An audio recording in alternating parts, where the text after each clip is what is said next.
Hi guys, today we are in a famous Hanuman temple at Maharashtra. Obviously, my favorite god is also Hanuman, and this is the most powerful temple at Maharashtra.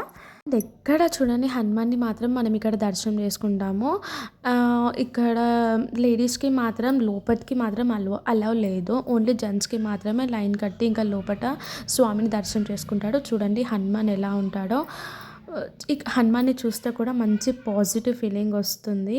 ఇలాగా మనకి హనుమాన్ మాత్రం దర్శనం అయితే ఇస్తాడు. And గుడి లోపటికి కూడా అసలు ఫోన్స్ అలౌ చేయట్లేదు. అండ్ బయట వ్యూ మాత్రం ఇలా ఉంటుంది. అండ్ ఇక్కడ శనిదేవుడు కూడా ఉన్నాడు. అంటే హనుమాన్ ఆపోజిటే ఇంకా శనిదేవుడు ఉన్నాడు. అక్కడ అందరూ కూడా నువ్వుల నూనెతో అభిషేకం చేస్తున్నారు. అండ్ ఇక్కడ చాలా షాప్స్ కూడా అవైలబుల్ ఉంటాయి. And it's near to Krishneshwar జ్యోతిర్లింగం. జస్ట్ అక్కడ నుంచి 5-10 మినిట్స్లో మనం ఇక్కడికి వచ్చేస్తాము. అక్కడ దర్శనం అయిపోయిన తర్వాత ఇక్కడికి 5-10 మినిట్స్లో వచ్చేస్తాము. అండ్ వీడియోకి like and subscribe. Thank you.